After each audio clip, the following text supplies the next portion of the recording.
Welcome, apprentices, to a returning segment on the Arcane Archive.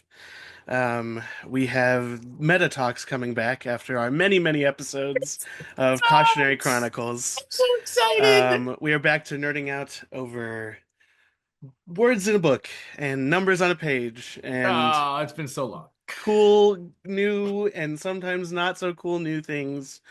We are focusing on two classes today, Sorcerer and Monk.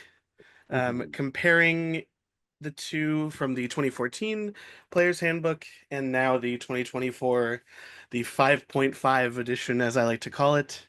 Um, Basically, let's be honest. yeah, we'll go over the subclass, go over some little things that have changed, some big things that have changed. Um, but hopefully, I'd suggested this to Adam because I wanted to do this again. I mean, It's we've been a been we've while. been meaning to do it for a while. Like you and I have both discussed this for a while of like, okay, how best because we wanted to kind of wait until like a lot of like all of 2024 stuff was released.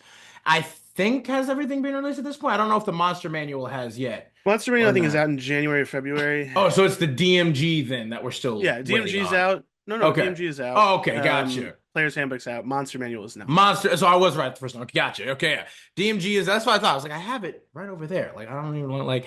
But anyway, we figured at this point though at least the classes have been out. I have had a chance actually to start playing one of the new 2024 edition class, specifically being Monk. I will be talking about Monk today. Um, and so I think, yeah, me and Sammy we're just far too excited to not start to have to actually like talk about this. And I know plenty of other channels and people have already covered this like a while back when it first started coming out. But hey, they don't have the same, joie de vivre that we have to deliver you here I at don't. the Arcane I Archive. don't know if that's an actual word, but I'm down for it. It's some kind of word that we created here. We're at the Arcane Archive. We have all kinds of ancient dead dialects and languages that we study and unearth. So, hey, there you go. Um, but with that being the case, we hope that you guys enjoy today as much as we will, because again, we love nerding out about this stuff. And it's a little bit of a return to form, is it not? With that being the case, Sammy, would you like to go ahead and take it away? Yeah, I will start out with the Sorcerer today. Skimming over this, I'll read through quickly kind of what the new handbook says, and then if there's any real big changes, I'll let you and the audience know. But down to basics, the core traits, which used to be class features, like it was like in the class features. Yeah. Now Now they it's have a separate right at the starter. top of the page. Core traits. They are still a charisma caster. Great, because if they weren't, I'd be confused. It's still a So, D6 for their hit die. They still have the same saving throw proficiencies of con and charisma. Their skill proficiencies are pretty much the same. yeah, Yeah, it's Arcana, Deception, Insight, Intimidation, Persuasion, and yeah, it's Religion. exactly the same. Yep. The one change is they now have straight simple weapon proficiency instead of daggers and spears. Yep. They do not have armor training, that has not changed, or tools, that has not changed either. Their starting equipment is a little bit different, being choose A or B. A is a spear, two daggers, an arcane focus, and a dungeoneer's pack, and 28 gold, or B, 50 gold. Um, Yeah, it's a very easy choice yeah, there. a very easy choice. Very easy choice there. It's the same basic description. We all know what a sorcerer is. Innate power, they're not super common. A lot of people who end up being sorcerers, it can be viewed as a curse or something that A- they can't control very well. or a bloodline descendant Yeah, trait. yeah, but sometimes it's a known bloodline thing where there's a family of sorcerers, Of a long line of them. sorcerers. Yeah. Sometimes it's my mom fucked with something Yep. weird, Mm-hmm. or my dad fucked something Or my weird. dad fucked something. Yeah, I And then do. Somebody fucked then with something seahorse weird. style carried me to term. Yeah, there you go. But it's the same thing as multiclassing before. You get all of the core traits for sorcerer. You don't lose anything. The main thing that has changed for sorcerer, and I believe some other classes like cleric. I don't know if cleric gets. Do they pick at third level? I think so. Yeah, I'm Okay. pretty sure. So I could be wrong, but I'm pretty sure every class now technically follows this same yeah. formula. So the big thing for sorcerer was that they got their subclass from the get-go. Right at level Um, 1, baby. which means they usually got something at level 1. Now things have been rearranged slightly, um, but now they do not get their subclass until level 3. Now that does mean they technically get, I believe they technically get meta magic one level earlier. Because Maybe. Well, I because think meta because meta magic. magic is a third level. You get flexible casting at second level, Oh but shit, meta you're magic right. is a third level. That Now was always crazy to me. it That's is. It's always been ridiculous. bad. Now you get, so let's go over it. At first level, you have spellcasting, which works exactly the same as before. You are not a you don't have a spell list like cleric or druid where you get to pull every day from. It is just what you pick on the No. list. You still get to change one out whenever you level up, including cantrips. That doesn't count. You can do that separate from the spell. So if you want to, any level you can change a You cantrip. still do no 4 cantrips as well for sorcerer. That didn't change either. So Yeah, and you get another one at level 4 and another one at level 10. So you'll end with 6. pretty Your spell nice, slots are pretty basically the beefy. same. Um, your prepared spells, spellcasting ability, and the focus is all the same. But a new thing that was not in the original Sorcerer is at level 1 you get innate sorcery. An event in your past life left an indelible mark on you, infusing you with simmering magic. As a bonus action, you can unleash that magic for 1 minute, during which you gain the following benefits. The spell save DC of your sorcerer spells increases by 1, and you have advantage on the attack rolls of all sorcerer spells you cast. So That that's ain't too huge. shabby. That ain't too shabby, especially at At level level one. 1, and you can And use this feature twice, and you gain all uses when you finish a long rest, which means you can have this up for more than one encounter, hey, hey, which is pretty Sammy, huge. you Yeah, guys, guess what? It's a better true strike.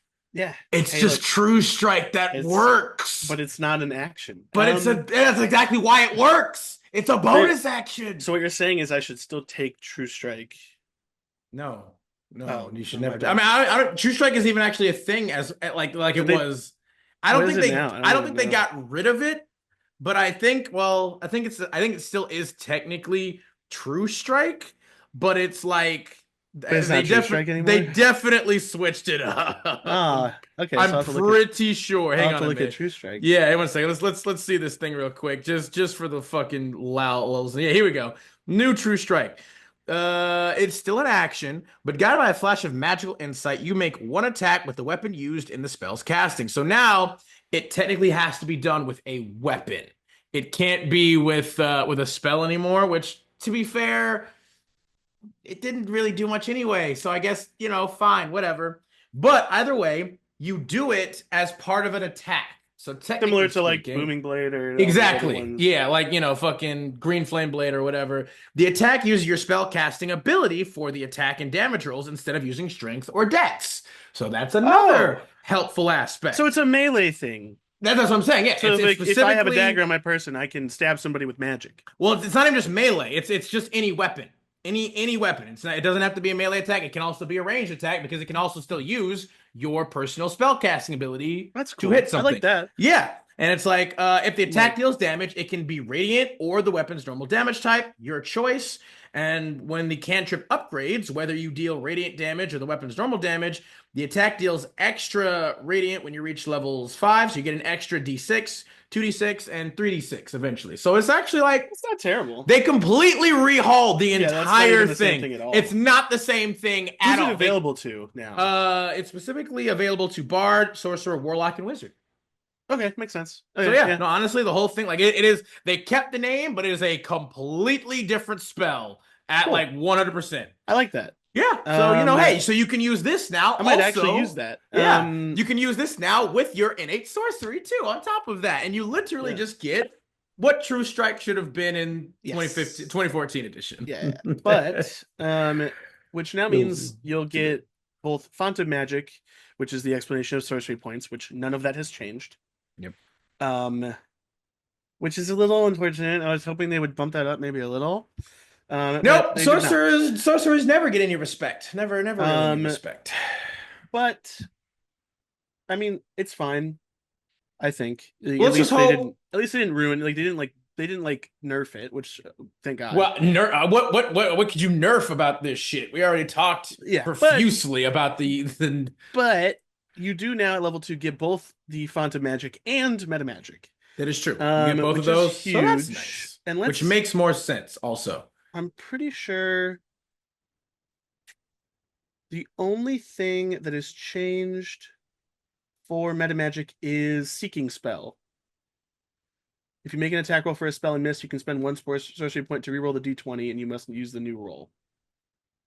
Distance spell. Because everything else I recognize, but seeking spell I do not. I remember seeking spell though. Well, let's. I guess I can look. Yeah, seeking spell was also there before because it was Well, it's not in the base. It's not in the base book. yeah, I don't think it was in the base book. I think it was a in addition. I don't know if it was Tasha's I or thought what. Tasha's was transmuted spell. I thought it was a couple of things because it's definitely Well, not. It's not part of the original, but they did take a lot of the extended stuff and then made them like yeah, core mechanics that's too. So fair. I'm So pretty sure it was it's from pretty a much the same thing. If supplement. seeking is new, cool. But everything else, let's just compare for the sake I let of. me see here. Actually, I will say I think for yeah, I will say for a subtle spell, they also did now include material components as well for subtle That's spell. huge. It's like that's so now it used to be in the first one you could do it without any somatic or verbal components, but Now now you in don't need 2024, now material. you don't need any components at all. You can just cast the Well, spell. except if they were cost.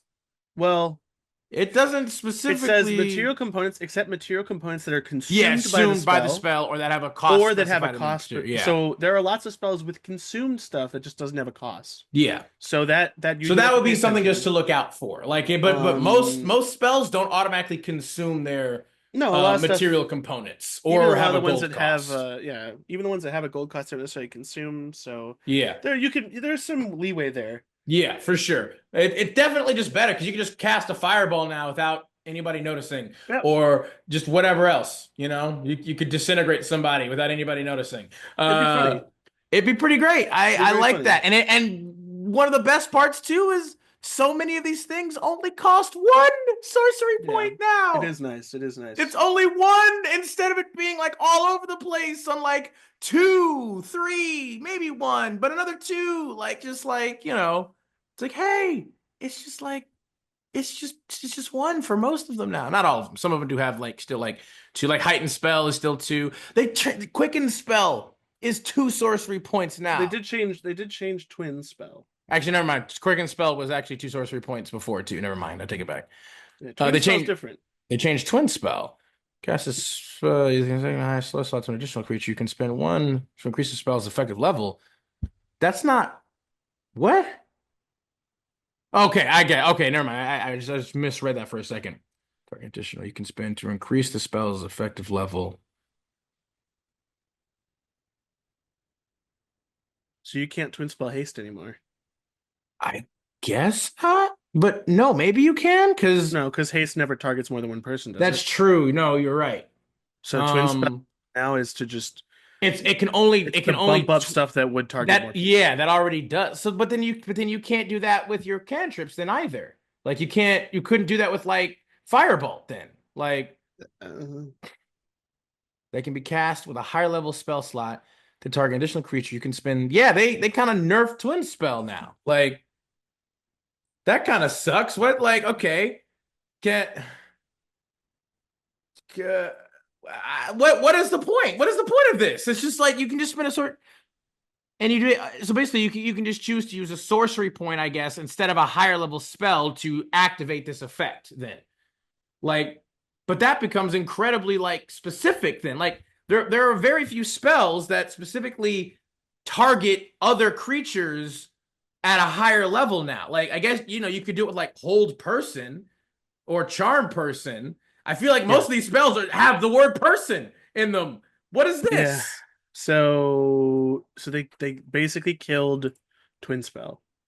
They literally, yeah, they They literally killed twin spell. So absolutely no one's nuked ever Twin gonna take Spell. no one's ever gonna take twin spell There's anymore. not really any reason to, No. really. Like I guess unless it's just like, hey, yeah, I want to cast Hold Person with my sorcery points, I guess. Yeah. Like, and they're not even, they don't even specifically say whether or not you can use more sorcery points to like increase the level. I think you can. I mean, I would let you do it, but again, it doesn't specifically. It says you can spend one sorcery point to increase the spell's effective level by one, is what it says. It Oh doesn't yeah. actually I say, think it's just one. I think it's just one level up. technically speaking, like rules as Yeah, written, it actually, no, doesn't you're right. it It's just doesn't one level actually up. say. So it's like I would let somebody be like, yeah, if you want to spend, 5 sorcery points to get a fifth level uh, uh, hold person or hold monster, or I guess hold monster already is, but hold person, sure, do it because this shit sucks here. This is hot garbo. This is hot Stephen Garbo right here. Ah, rest in peace, Twin Spell. You were beloved for so long, and Yeah. now So Twin Spell's been killed, which I'm not happy about, but that's everything else is unfortunate. fine. Um, And yeah, every class I believe now gets their subclass at third level. I just yeah. checked with cleric and So everything too. you at third level now, you're picking up your subclass. Mhm. Which if I'm looking at the table, you're getting the subclass feature right away. And then at fourth level, ability score. At fifth level, you get Sorceress. Where is it? Sorceress Restoration. When you finish a short rest, you can regain expended sorcery points, but no more than a number equal to half your sorcerer level rounded down. Once you use this feature, you can't do so again until you finish a long rest. It's not Okay. terrible. It's a way to No, basically just get. I was gonna say, well, it's like they literally took. Wait, hang on a second. You can expend, you can regain, but no more than equal to the number of your half your. It's the So monk thing. well, not even just that. They literally gave you your 20th level sorcery ability just at level 5 now. The old sorcery 20th level sorcerer ability was literally Kind sorceress of, restoration. It was literally called sorceress restoration, but it did and something slightly you different. It no, was when you you just start. I thought it was when you were started a. no, no, no, no. Basically, you regain 4 expended sorcery points whenever you finish a short rest. That was it. It literally is the same exact thing here, except at level 5 now. And now it just gets better as you level up. Instead of it always just being fucking 4 at level 20, you get it at level 5. And now at this point, you'll get, what is it, rounded down. So technically, you would get 2 sorcery points after a short rest at this level. Going up, you get 3, 4, 5, 6, 7, and then to a max of 10 at level 20. So you get at least half your sorcery points back at a short rest. Yeah, but once a day. But still, I think that's Still, better. that's better than what the other one was at It basically 20th means level. I know. It basically means you get to continue to use your abilities, which was a problem with Sorcerer. Yes, that was one of the Um, worst, biggest issues with this shit, dude. um, Hey, buddy. Yeah, see, Cole also knows how shit Sorcerer used to be back then. Yeah. huh. Hey, they got a little bit of a buff, although they nerfed Twin Spell, buddy. So yeah, that's great. You get to level 7, you get Sorcery Incarnate. If you have no uses of innate sorcery left, that you can use, or you can use if you spend 2 sorcery points when you take the bonus action to activate it. So if you have extra sorcery points, you want to give yourself free advantage for a minute again. Um, in addition, while your innate sorcery feature is active, you can use up to 2 of your meta magic options on each spell you cast. Now, this is separate from things like Quicken Spell or the Empowered Spell, which you can already put on another one. This Yeah. means, in theory, I could Distance Spell, Subtle Spell, or Seeking Spell, Transmute Spell, which is cool. Because you Yeah. couldn't do that before. I mean, you could get real weird with it. I think there's some interesting uses there. Again, I don't know. I don't know how good Sorcerer is really going to be at all. Um, I mean, they at least I respect and appreciate the fact that they seem to at least put some thought and effort into making Sorcerer a little bit better. Like again, the fact that Sorcerer's Restoration is level 5 from where it was level 20, I think shows that they at least they considered what everybody was constantly saying and talking about with Sorcerer. I respect that. Um, yeah, I still don't know exactly how effective because they also, on the other hand, completely destroyed Twin Spell for no goddamn yeah. reason. That made Hey, no look what they've done. sense. Look what they've done to my boy. A good little boy here, a good Well, innocent I would boy. argue there's definitely going to be people out there who see that and go, "We're going to use old twin Yeah, spell," the 2014 for sure. Like for um, sure. which I think is Um, fine. I think if you don't want to do that, they I don't think yeah. it's overpowered. No, it's not. You Um, know, I don't think it is either. They gave Subtle Spell a little bit of a boost. I mean, everybody loves Subtle Spell already, so the fact that yeah. they gave Subtle even more, I was like, that's great. Sure, cool, that's awesome. And then you don't get anything else until level 19 from the base class, which is Yeah. the epic boons, which okay. We can Um, maybe go over epic boons specifically in a like in another video because there's obviously like every class like they gave like a oh, this is our recommendation for the epic boon you should get at this level for this class. And so they apparently just included, and epic boons used to be a thing back in the day much more, where like you'd get some really cool, they're just basically just uber powerful features, right? Epic boons are just like they're badass feats that you can get at high level that do really amazing, crazy things that normally you can only get from like, a god blessing you, or you got it from like an ancient, ruin or artifact or something like that. and like they're fine. Yeah, they're They're not fine. bad. There Um, are some of them that are pretty cool or interesting. I think getting them at level 19 is a bit. Well, I Eh. mean, like I said, I get it because it's like it's supposed to be like you're like a demigod now or whatever, right? Like Yeah, again, it there's some really good ones, but yeah. But it is definitely like hey, at the very least you are for sure, and you can choose. Like you don't have to take the one that they recommend. You no, you take can whatever. for yourself choose like like what you want specifically. But But it obviously just always this I like this last bit, which is their capstone ability. While your innate sorcery feature is active, you can use one meta magic option on each of your turns without spending sorcery points on it. that right So there. That's so that's pretty decent I'm spending two sorcery points to for a activate minute innate to sorcery. use sorcery a meta magic every turn without spending sorcery points. That is See, pretty broken. see, In we love this synergy. We've now talked about this so many times. you do have to get all the way to 20, but You do got to get a and 20. the odds of you getting there are low. Very extremely. But this does actually kind of make you feel like a real like Like arch Batman. sorcerer, like a real art exactly, like a real arch sorcerer. Like it's called Arcane Apotheosis is your 20th level ability. And it again, we talked about this before that the best classes slash subclasses as well are those that build off of their previous abilities kind of continuously and endlessly, right? And this does work really great, like in a sorcerer incarnate, like you just get it. And it's like you can at that point use multiple meta magic options while act with the arcane apotheosis, and you don't have to use sorcery points on them. You can just weave. You can do subtle spell, which means no one could ever counter spell you.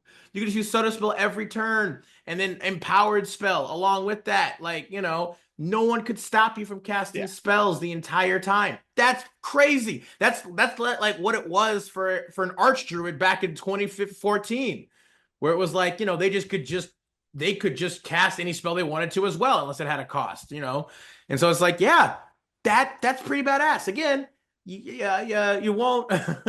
It'll be very difficult, very unlikely you'll ever get to level 20 with a sorcerer unless you start out at a really high level. Which quite frankly, I personally would probably recommend that that's the only time you really should play a sorcerer. But that's just my personal opinion. And to be fair, Sorcerer is better than it was. It's It fun. I don't know. it is better than it was. It has a lot of more interesting, at the very least. I don't know if I would say all around better or more powerful options, in my opinion.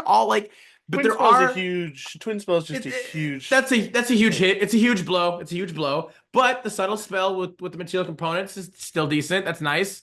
The fact that you get meta magic at level 2, all I better. mean, yeah, It doesn't you're matter doing fun much. stuff You earlier. you only got 2 sorcery points at that point anyway, though. So I mean, it doesn't. it doesn't really matter that much, but it's still something. It does increase your odds if you're playing at low level with a sorcerer. Hey, it increases your survivability. We love that. We'll take it. We'll take Yeah. it. Um, But and I mean, some of its later abilities I think are better. Its balancing is a bit better. yes, If your DM's sorceress cool, restoration. if your DM's cool, reads that twin spell change and goes Fuck no. that. Yeah, absolutely not. Then I think they've actually, despite themselves, if you take away the twin spell thing, I think they've actually done a good job restructuring this. Um, For the most part, yeah. for the most part. Now the really juicy bits are in the subclasses, and so Yes, I'm it's gonna go true. into two of them because it's not gonna be that much. Because there are currently four sorcerer subclasses in the new player's handbook. Two of them are exactly the same, which are aberrant sorcery and clockwork sorcery. Very Because unfortunate. those were later on, they're not bad classes, but they're not bad subclasses necessarily, but there wasn't anything for them to change because they were in the new books. Yeah. Like they were, I think, the two most recent, in fact, Clockwork and Aberrant. So That and all. I'm still surprised they didn't bring in fucking Divine Soul. Divine Soul was like the yeah, best. that's the one I was hoping they were gonna do. That's kind of crazy. I That was the don't best one. hate I'm probably gonna play an Aberrant Sorcerer in my next Aberrant's game. okay. It's definitely not Um, bad. I love classes that let me talk I to know them. you do. Yes, you love ancient eldritch horror Well, shit. I play So, Old One Warlock, Aberrant Sorcerer, yep, and the Shadow Blade Warlock or whatever it is. yep, Psionic Knife Warlock, whatever. yeah. But here's the reality. They didn't change a whole lot, but they changed just enough for some of these. Aberrant and Clockwork, I'm gonna put those to the side. They didn't really change anything. Except maybe like one or two of the of the subclass spells. Because spells got a bit of a restructuring in general. They did. Um, certain classes straight up lost spells. Warlocks don't get shatter anymore, which is huge. No. It's a huge blow to warlocks everywhere. Um, Shatter, yes, of all no, it things. is. It's their only AoE spell That's well, I for mean, like but a they, long time. You don't yeah, get well, access to yeah. I Fireball was unless gonna you're say, playing the yeah, worst warlock. yeah. Either way, we'll compare Draconic Sorcery and the original, which was Draconic Bloodline. Now for the new version, um, you gain Draconic Resilience at level 3 when you take it, which is the magic of your body manifests physical traits of your Draconic gift.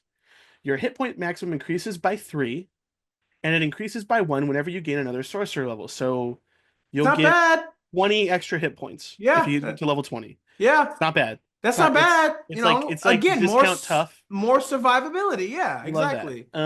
Now parts of you are also covered by dragon-like scales. While you aren't wearing armor, your base armor class equals 10 plus your dexterity and charisma modifier. That's huge. So just for That's context, the original huge. version of this was it was 13 plus dex. Yeah, So that was the max you could it was 13 plus dex. If you somehow got shield proficiency, you could get it to 15. But that was it. That was the most you could do without wearing armor, without casting which any type of you don't have shields. any proficiency with armor anyway, so No, you would never and there do was that no anyway. point. Like the cool part about Draconic Bloodline was that you basically just didn't need to use mage armor. Yeah, you So just you had it automatically. So now if you have a decent stat line and because you're gonna say you have 216 somehow, you got 216s at level 3, you have 16 AC with no armor. That's good yeah. for a spellcaster. And it'll just keep Um going up higher as you level up to yeah, like, you know, because again, if you once you get 5 with if you your get 20 charisma charisma and you say you're hovering around 16 dex, or even that's what 18, that's that would be 19. If you had an 18 dex and a 20 charisma, you would have 18 AC. 19. Oh no, right, 19, you're right, because it's plus Yeah. 4 with 18, you're right. Plus Yeah. 4. So you have a 19. And so if you get, you That's know, that's pretty, and then again, you add shield on top of that. yeah, it's pretty good. That's 24 For AC the right baseline, for there. the first ability you get, yeah, it's pretty damn good. Yeah. You do get the draconic spells, which I'm gonna look through and compare. Do draconic blood actually didn't get any extra spells in the original one. So now for draconic sorcery, you get ultra self, chromatic orb, command, and dragon's breath at sorcerer level 3. Um, the only thing I don't like about this is that some of the spells you get for free. Well, I guess I You'd mean, be able to Chromatic switch. Orb is Well, no, no. great. I guess you'd be able to, because I'd want to take Chromatic Orb at level 1. That's true. But I guess because now I would have it from the class, I would then get to pick another spell. You don't, because Yep. it wouldn't stack. So actually, it doesn't matter at all. It But also is if you make a higher level character right away too, you can also yeah, base you a could. lot of Yeah, your it doesn't choices really off of matter. this as well. And a lot of Um, games start at level 3 or level 4 anyway, so it's not a big yeah, deal. But exactly. So Dragon's Breath, not my favorite. I mean, it's decent, But it especially at lower can levels, because in it's the only a right. bonus action. Yeah, no, and in the right situations, it can be good. Command is a favorite of mine. Chromatic Orb is good. Ultra Self is very I mean, situational, they made but Chromatic Orb even better now. So it's better now. yeah, it's like they Oh, combined yeah. Chromatic Orb and Chaos Orb or Chaos Bolt into one now. So it's pretty great. Oh, and it's because now it's 3d8s instead of Exactly. 2d8s. Yeah, So it has a exactly. higher chance of getting a double. Yep. They Awesome. like yeah, No, that's good. it's a really good Um, spell. at 5th level sorcerer, you get both Fear and Fly. Fly is obviously great. Fear has its Love time in the Fly. sun. Yeah, Fear is, Although Fear is a cone now yeah, instead of a circle. instead of a circle. So there's some interesting changes to spells as well. At 7th level sorcerer, you get Arcane Eye, which I actually love. Arcanine, it can be used well. It's just hard to find It's hard to really, use it well, but it's yeah, fun. it's hard And to find moments then where it works. Charm Monster, always handy to have in your back pocket. Definitely can be. At 9th level sorcerer, you get Legend Lore and Summon Dragon. Summon Um, Dragon is okay. yes, it is. The summoning spells are always going to be a little bit, but Yeah, Legend Lore they is also a bit. just But again, these aren't spells you're spending anything on. You just yeah, have you them. just get them, which again you did Um, not get in the no, previous subclass. Like for that was one some of of the the subclasses you did. That was It the was weird it thing. was only the later ones. All of the originals, you never got any additional spells, which is what made Sorcerer one of the worst classes, is because it would have not only just you couldn't change your spells daily like many others could, you could only switch them out one spell per level, but you also on top of that had the least amount of spells at Yeah, any point as you were leveling up. Like again, I think it was what at level 20 you had 20 spells total that you something could like that. know. Yeah, it I think wasn't a lot. now it's like 22 at max level that you Well, can it'll be technically know. technically it's more with all of the spells Technically, around. yes, because it's just these are the spells you can prepare. You can prepare 22 spells at level 20. Plus anything you get from Yeah, your plus anything you get from just subclass, from your which looks like subclasses now. So 4, 5, 6, 7, 8, 9, 10. So you'd have 32 spells. that's a huge That's a lot increase. better. That's at least 12 more, I believe, than the original. Hang on, Yeah. I can even fucking check real quick too. And obviously that also doesn't include like we hell no, fuck, dude. The original sorcerers, you only knew 15 Yeah, 15 spells at spells. level 20. Plus, obviously, from any of the later on subclasses who did include more spells, I think that's where we got the Uh, 20, because I think it was like 5 extra spells that you would get. So yeah, it but was like it depends on which one you pick. that's Because what I like mean. If you took Draconic Bloodline, you would just know 15 spells. That would be it. I mean for Storm and for Yeah. Shadow, we're both the same. Yeah, no, that's what I'm saying. Most of the Lunar original you got ones, more, well, and Lunar was brand new. Divine Soul you got only one more spell. I think Divine Soul, but you Nope. also had access to like other things too, though. Like But Lunar accessing them, Sorcerer. you still have to spend your spells to That's learn those true. spells. None of them got new spells, like stuff they didn't have to prepare, except for Lunar and one spell from Divine Soul, and That's that was like a crazy. first level spell. So that's a huge buff. 15 to 32 spells. Well, that's no, because Clockwork also gets spells though too. Like you Yeah, get, but so it's that like was yeah, also the newest one. yeah. So all the newer one, the old Aberrant didn't. subclasses, Oh no, Aberrant yeah, did. yeah, Aberrant did as well. The old classes, the Oh old yeah, subclasses, almost none of them, like the most of the which normal ones or the original ones, they didn't get any extra but spells. that's huge. 15 to Yeah, 32. That's that's double. that's double. That's more than double, and that's So we love amazing. that. Yeah, we Um, love that for Sorcerer. but They've earned it. So you'll still get the same thing at level 6 for Dragon Sorcerer, which is the elemental affinity. You can choose acid, cold, fire, lightning, or poison. You get that as a resistance. And then when you cast a spell that deals the damage of that type, you can add your charisma modifier to one damage roll of that spell, which is cool because you can use the transmute spell to make things into your elemental thing. There's another thing that hasn't really changed. Um, Yeah, so like, is Dragon Wings. Dragon Wings are pretty much the same. yeah. I still don't know why this Although is a you fucking level 14. they double the fly speed. Oh, 60 feet at level 14. You could have done that with fucking fly at level 5. The only problem is It's a bonus action, but still, that's it only good. lasts. It don't. Let me The see. wings Oh last no, for one no. hour or until you dismiss Yeah, it's them. the same. It's the same. Yeah. And So you you, can't use it again until you finish a long rest or spend 3 sorcery points. yeah, That still sucks. That's still yeah. It's unfortunate, but that is a shitty it's level 14 ability. well, you get it's free flying, but you're also a sorcerer, so You would again. You have the same shit with a third level spell. At yeah, level it's 14, you have 3 third level spells, and you can also use sorcery points to mhm. just do that anyway. Yeah. Well, it's free, I mean, it but lasts for they an hour and it's a bonus action, but you can still. use it for whole combats plus more. Technically, if you spin it at a higher level, you could also make other people fly with you. So, you know. Yeah, that's true. And at level 18, you get Dragon Companion. You can cast Summon Dragon without a material component. You can also cast it once without a spell slot, and you regain the ability to cast it this way when you finish a long rest. Whenever you start casting the spell, you can modify it so it doesn't require concentration. If you do so, the spell's duration becomes 1 minute for that casting. Hmm. That's not terrible. It's not good. Not requiring concentration though, that is pretty good. So I here's won't my lie. question. Like, It doesn't say anything about this. Can I cast at a higher level? I mean, hang on. What level it? So summon dragon is a 5th level spell to I'm start. assuming when it says when you can also cast it once without a spell slot, that is at level 5. Yeah, it has But to be technically, baseline. but technically I could cast it, let's say at level 20. Say I want to cast it at level 9. I could cast it at level 9 without a material component. Yeah, And I could with the 9th level slot. Yeah. technically make it not concentration as long as it Yep. is only lasts for a minute. I mean, that's not That's not bad. Like again, summon it's not dragon. good. Summon dragon is. I mean, look at that level. To be fair, yeah, level 18. It's a pretty underwhelming level 18 ability, quite frankly.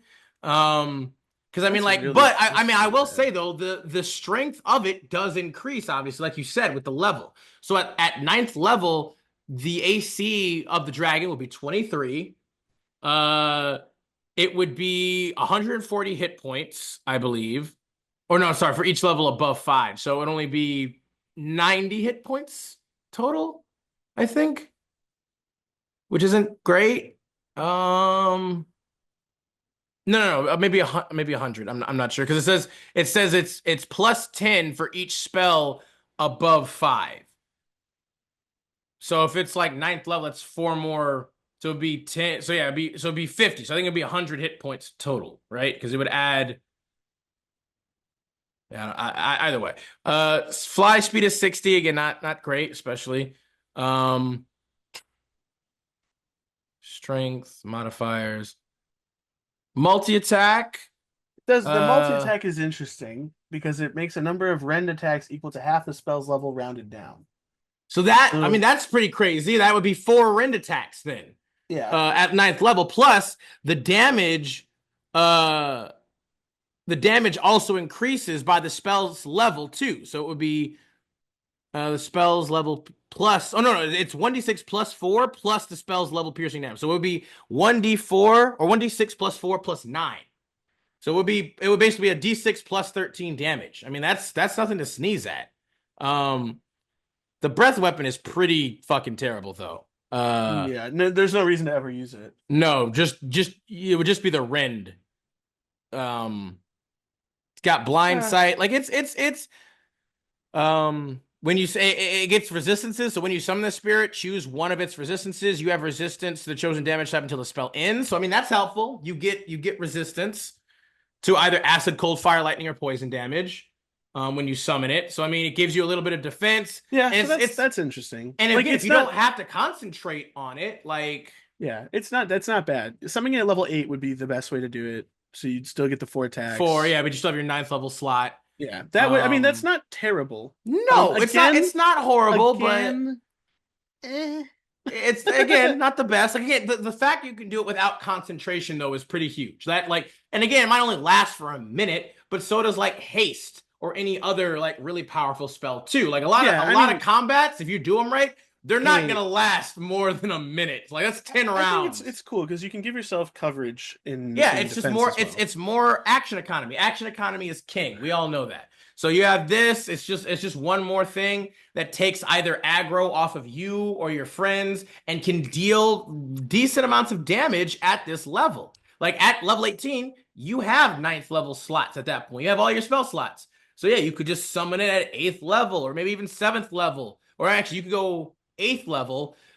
You could summon this without concentration and you could take the spell Draconic Transformation and then you'd be like super uber dragon like going like you'd be like American Dragon Jake Long for real. uh Yeah. it's So not amazing, but yeah, I don't it's think it's there's bad. some pluses and some minuses there, but it's not terrible. Um, Considering the original Draconic Bloodline, Draconic Presence was useless. So yeah, I'm fine with it. Draconic Presence was a non-entity. No one ever used it. It cost 5 fucking Yeah, points to no, use, so it that's was okay. the worst. It was But just the let's worst. move on to another weird one, which is wild magic. Now, Oh I'm just gonna temper god. expectations now. You do not get any bonus spells from wild magic. Nope. So while you still get more spells than old sorcerer, I mean, a I cool was, 7 more. You because it's 15 to 22, so that's already yep. a big plus. The table has changed, I mean, I and will say, one major factor has changed. Let's just for the sake of this, wild magic surge at level 3. When your spellcasting can unleash surges of untamed magic once per turn, you can roll a d20 immediately after you cast a sorcerer spell with a spell slot. If you roll a 20, roll on the magic surge table to create a magical effect. That is that is fundamentally changing what magic surge used to be. The yeah, original very much so. was once per turn, the DM can have you roll a d20 after you cast a sorcerer spell of first level or higher.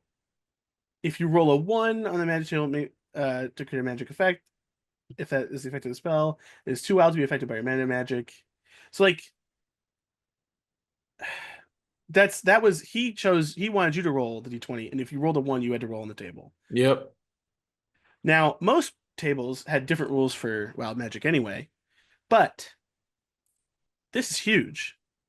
You get to do it now. It's you. And it specifies with you can. Yeah, you don't You have to. can. You don't have to. Now, if I'm playing Wild Magic Sorcerer, it's every time I Yeah, cast a I'm spell. sure. I'm sure it would be. Well, it's the whole point of the class. And It's to the be whole, fair, I will say, to be fair, they did change up a lot of the Wild Magic Surge table as well. yeah, it's way more in depth. It is not, not just that, but it's not nearly as detrimental or negative as the original one was. Like it's actually much more positive.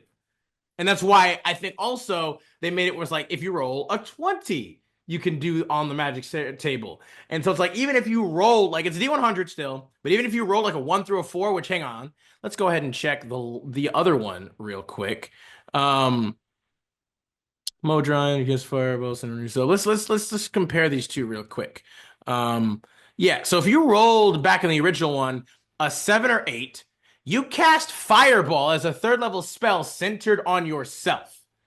Meaning you basically just explode and both you and everyone in that radius is taking that damage. Now in the new one, a 5 to an 8, a creature that is friendly towards you appears in a random unoccupied space within 60 feet of you. The creature is under the GM's control and disappears 1 minute later. Roll 1d4 to determine the creature. On a 1, it's a Modron Duodron. On a 2, a Flumph. A 3, a Modron Monodrone. And on a 4, a unicorn appears. All of these things, it literally says they are friendly towards you. And some of these things would actually help and be great. Like, that's awesome. On a Yeah, 9 to a 12, for the next minute, you just regain 5 hit points at the start of each of your turns. yeah. On the other It's one, what was it? It was 11 to 12. You roll a d10, your height changes by a number of inches equal to the roll. If the roll is odd, you shrink. If the roll is even, you grow. Like, Now the only thing I liked about the original one is that there were those little bits in there that's like this is a permanent character alteration. Um, but I'm gonna go over. I'll go over the abilities of the class first, and then we'll go through the table for any interesting new ones. But obviously, the everything's named the same. You both get Tides of Chaos, which has changed. it has. Tides of Chaos in the new version is you can manipulate chaos itself to give yourself advantage on one d20 test or any roll with a d20 before you roll the d20. Once you do so, you must cast a sorcerer spell with a spell slot or finish a long rest before you can use the feature again, which is interesting because you can give it back to yourself. If you do cast a sorcerer spell with that spell slot before you finish with a spell slot before you finish a long rest, you automatically roll on the wild magic surge table. The original version was a bit different. This was also at first level instead of third because things have Yeah, changed. You things can have manipulate the forces of changed. change and chaos to gain advantage on one attack roll, ability check, or saving throw. Once you do so, you must finish a long rest before you can use the feature again. Any time before you regain the use of the feature, the DM can have you roll on the surge table immediately after you cast a sorcerer spell of first level or higher. Then you regain the use of this feature. Now, it used to be combative. It used to be the DM was going to wait for you to cast another spell and then fuck you over. Yeah, I'm gonna Now, screw you up. now it's you. You make the choices. Um, I like that. I like that a lot. Um, I don't know. I really like it a lot. They buffed kind of bad luck. At least it's less sorcery points. It's one instead of two. But it's always great. Again, like we need to stop the sorcery point usage constantly with everything because you only have a finite amount and you almost never got, whatever. So But either way, it's the same ability just with one less sorcery point, and it's worded slightly different because they changed wording. So now it's a D20 test for everything. hmm. Controlled chaos is the same, which is fine because controlled chaos is good. Yeah, it's fine. And then Tamed Surge, I don't know if it's not the same because okay. So Yeah, no, Tamed I was gonna Surge, say it's a different thing entirely.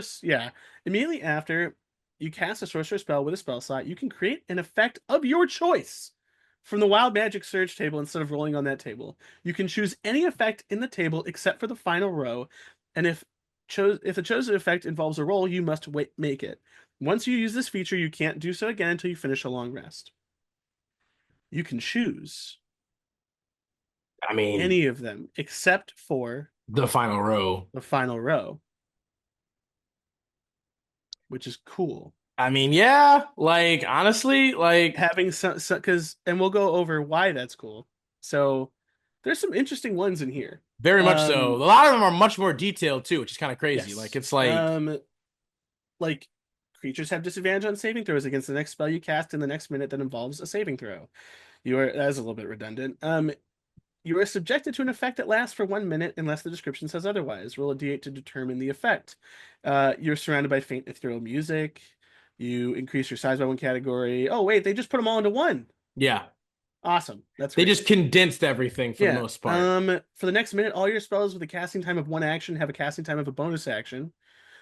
You are transported to the astral plane until the end of your next turn. The next time you cast a spell that deals damage, don't roll the spell's damage dice for the damage. Instead, use the highest number possible for each damage die. Oh, you have resistance to all damage for the next minute. Oh, my I favorite. was gonna say, You turn into a potted plant there it until the is. start of your next turn. Yep, While you're a plant, you have the incapacitated condition and a vulnerability to all damage. yep. That happened to one of my friends before in a game, That'll and get you it killed, was which is it was okay. just For the next minute, you can teleport up to 20 feet as a bonus action each of your turns. Oh, you can give you and up to three creatures you choose invisibility. Nice. Spectral shield that gives you cover, an extra action. was gonna say you get like for the next minute, one of them is all your spells with a cast time of an action have a casting time of a bonus action. Yeah, I went over that Yeah. one. There's some good stuff in here. You cast a random spell. If the spell normally requires concentration, it doesn't require concentration in this case. The spell lasts for its full duration. Roll a d10 to determine the spell. One is confusion, two is fireball, three is fog cloud, four is fly, cast on a random creature within 60 feet of you. Five is grease, Six, Um, levitate. 8, cast on yourself. 7 is magic missile, cast as a 5th level spell. Not 8 bad. is mirror image. 9 is polymorph, cast on yourself. And if you fail the saving throw, you turn into a goat. And on a 10, see invisibility. I like this one. For the next minute, any Any flammable, flammable. flammable non-magical object you touch that isn't being worn or carried by another creature bursts into flames and takes 1d4 fire damage and is burning. Now, here is what I love. It says anything that isn't being worn or carried by another creature, which Yep. means everything on your person that is non-magical simultaneously bursts into Burst into flames. flames. Yep. I don't know if they intended that, but if they didn't, they should have worded it better. um, Here's a good one. If you die within the next hour, you immediately revive as if by the That's reincarnate that's spell. that. Oh my That's the one I'm God. keep. That is the one I'm keeping in my back pocket. Reincarnate. And it's the updated. Reincarnate. It's yeah, and then oh, I don't like that one, but there has to be a bad one. You get frightened, and the DM determines your source of fear. This one's good. A random creature within 60 feet of you now has Is the the poison poison condition condition for for a 1d4 1d4 hours, hours? which could be your friends, Yeah, enemies, who enemies, knows? who knows? Just a random Um, creature. yeah, there's it's I like this. This sounds fun, especially because I'm an asshole and all I would do Yeah. every time I cast a spell. Is Like, hey, why wild don't magic you surge. hey, Wild magic why surge. don't you use your sorcery points to use meta magic? I'm like, why would I do that when I could funnel all of them into first level spell slots so every Yeah. turn I'm rolling on the table? We're just gonna keep Um, around wild magic until, we get every single I'm gonna get ability and everyone. effect, I'm gonna get everyone. Um, I like this. I mean, spell bombardment was cool, but not that good. But I mean, free damage is free damage, so there's that. But I like the new stuff for wild magic. It's a shame that they didn't just give him a couple extra spells. But again, there's so much other stuff going on here that I can't necessarily be mad at it. And they did change the surge table, and they gave the player agency on the surge table, which I enjoy. Um, because you could totally role play it as a you're gaining more control, therefore you're going to roll on it less, or if you are rolling on it, it's more deliberate and maybe out of desperation instead of just out of a control issue. I mean, Um, I do really like the fact that because they the switched it up with more control yeah, because that was, I will be honest, like again, same thing with like the item, the Wand of Wonder. Wild Magic Sorcerers were one of the biggest causes of TPKs back in the old 2014 edition. Like yeah, no more fireball on yourself. yeah, you'd spin that shit. Fireball was a huge one. Turning people into potted plants or goats was another huge one. Um, just all kinds of really crazy, ridiculous, and it obviously it did very much, create the essence of wild magic, but it was also exceedingly detrimental to a lot of both the sorcerer as well as all of their teammates, which made playing with wild magic sorcerers often A not treat. super Oh, fun. Yeah, no, not sorry. super fun, bud. I think you meant a treat. No, I did not. I did not. It's the opposite of a treat. It was a trick. It was a trick, not a I did treat. not. I did not It hit was her. it was it was it was all very tricksy, not in the funny ways. But yeah, that is the new wild magic, I do believe. Yeah. Any other I thoughts and closing sentences you have on the new sorcerer compared to the old buddy? Well, I'm gonna play one. Um, that's gonna be my next character. It's some sort of multi-class probably, but we'll I see how mean, that it's a goes. sorcerer. That's almost It's always also what they it's are. also me. I tend to Yeah, you always multi-class too, which is fair. not always, Uh, but I tend to. It's more but you know fun. what? What would you rate the new sorcerer at this Well, point? now Like, we had Sorcerer firmly at the bottom oh, very much of so. the classes last time. Right down there, kind of with And Ranger too. So, I think I never agreed with the Ranger call because they had some really good subclasses. But they you did have some really know, good subclasses. They I- do I'll have some say really good I'll say subclasses. this about Sorcerer. I think it's more viable than it used to be. Yes, And with so many agreed. things changing, there are certain really viable, really powerful classes that have been reined in to be closer to the middle of the pack vis-a-vis Druid, Cleric. So I think Sorcerer actually has its hand in the ring here, comparably, because a lot Really? because I hate that you're copying me, but I'm like genuinely trying to think. I don't know. It's definitely not Really? it's definitely not good, like as good as some of the other ones, but I don't think it's as bad as it used to be. Twin Mhm. spell is a huge hit to us all. We shall It's miss going it. like It will be it's honored. I'm planning a eulogy on Lake Michigan in a couple days. We're gonna I'm gonna put my laptop out on a little boat Hmm. and then shoot it with a flaming arrow. Yep. Um, Twin but yeah, spell. it sucks. I'm gonna shoot with two flaming arrows. Sorry. Yeah. It's There you go. unfortunate. I think there is an argument to be made at at your table with your players and your GM on if everyone's okay with Twin Spell not being garbage. Um, I don't know how my DM's gonna react to me asking that. They might be cool with it. They might say no. And if they say no, it's not going to change whether or not I play the class because I'm just not No, going to use Twin I Spell was gonna anyway. say it just won't be twin spell. Um, so I'll see. Check with me in a couple months when I actually get to play it.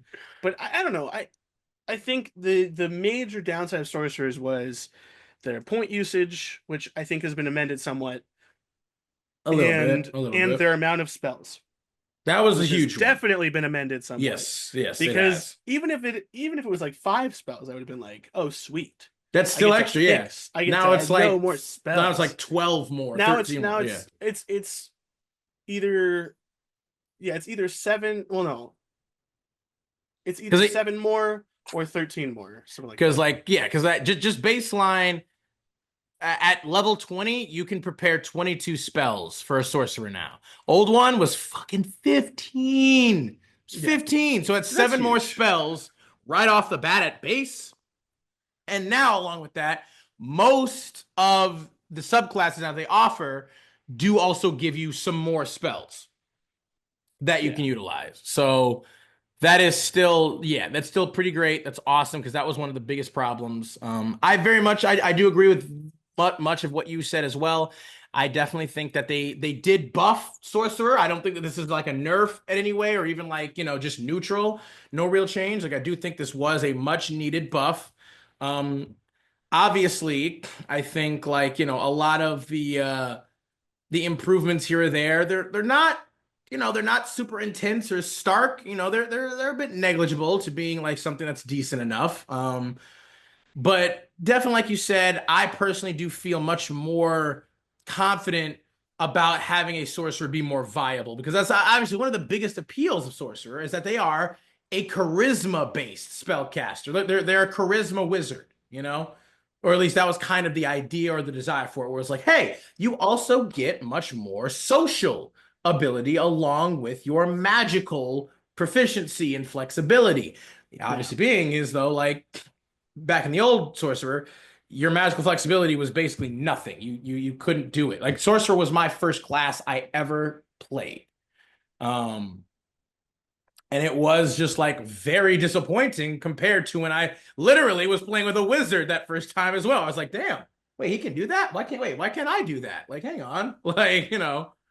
Um, but it's definitely it's gotten a little bit of love, which I appreciate. Not a lot. I still think it's probably again we haven't read through everything yet or haven't like depicted everything yet, but I think it's probably in comparison to most like spell classes and its same and its same kind of weight class or genre. It's probably still the least good of everything of all of them, yeah, but it's still better than it was. And that is something that is important and should absolutely be acknowledged and appreciated. And it's still, it's far more viable, especially, I would say for me, I'd be much more interested in playing a sorcerer at higher levels now, specifically for that Arcane Apotheosis combo that we were talking about before. Like that shit is dope. Or even, Draconic Sorcery is also still great in regards to like the fact that your armor class now can increase with both your dex and charisma now. That's huge. You still get some extra like health and stuff. Your elemental affinity is super great. Because you get, resistance to an elemental dem right away. Dragon Wing still sucks. That's fine. Dragon Companion though is pretty decent, especially because you get an extra resistance for that, and you can do it without concentrating. You can do it at a higher level, or you can do it at baseline level without using a spell slot. and you just have more, bang for your buck. It definitely gives it some decent shit. And Yeah. technically speaking as well, I also want to preface, you can still technically use any of the more like the other subclasses that are not part of the core rule book, though. Like Yeah. and I'm going to talk a little about that when I go over Monk, because I actually have been playing a Monk 2024 for a little bit now, while utilizing the Way of the Ascendant Dragon subclass, which is part of, Fizban's, Guide to Dragons or whatever. I forget exactly what it's called. But anyway, um, speaking of that, though, you know what? I think that's all we kind of have to say about Sorcerer. Overall, I'd give this rating like, Sorcerer, I would say is definitely like I think a 5 out of 10, I think for me. Like I think it went from being like a 2 to like, being like a 4 or a 5, where it's much more neutral, where I'm like, you know what? There's definitely some potential here. Like I can definitely see some decent potential here. Um, but with that, yeah, you know what? Let's go ahead. Let's move on to the next class we will be talking about today. I know you guys have been super excited about it, and as I just prefaced before, I have actually been playing and trying out the new 2024 Monk.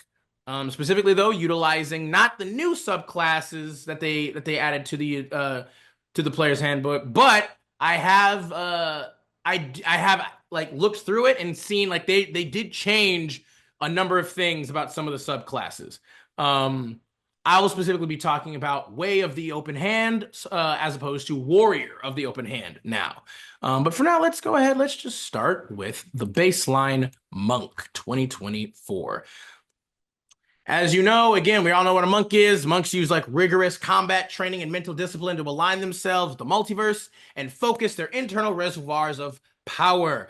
They can do this in various ways, such as like with like a breath, a weapon, or energy, life force, essence, or just, training and honing their own personal self, their own body and weapons.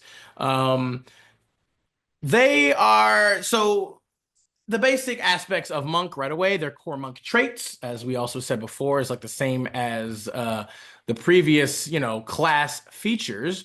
With monk, their primary abilities are dexterity and wisdom, as we know. At least that's what they tell you. Technically speaking, you could also use strength if you wanted to, but it's just not really a reason to. Why would you? Because your dex also affects your AC and so on and so forth. They do still have a D8 hit die for their health. Their saving throw proficiencies are still, for some reason, strength and dexterity. I do not know why they didn't change that to wisdom and dexterity. That has always been a thing that's never made any sense to me. So, a missed opportunity there, in my opinion. Their skill proficiencies, I believe, are all still the same, with acrobatics, athletics, history, insight, religion, and stealth. Um, they do for weapon proficiencies, they get simple weapons and martial weapons that have the light property. Whereas I believe before it was just simple weapons and short swords. So now technically they could also do, I believe, scimitars as well. I think also the light property, don't they? I might be wrong about that. I think so. But I think so, yeah. I think they can also do like scimitars and stuff But like they've that. also they've changed weapons a little bit as well. They So have. Tool proficiencies, you just automatically get any one type of artisan's tools or musical instrument, which you all already got before. Um, you don't get any armor training still, because obviously, why would you? You don't need it. In fact, it would literally be against your best interest to have any armor on. For starting equipment, you can choose A or B, which is a spear, daggers, artisan's tools, or musical instrument chosen for the tool proficiency above, explorer's pack, and 11 GP, or you can just go straight up 50 GP. Um, Again, I think pretty obvious what you should probably go for at that point.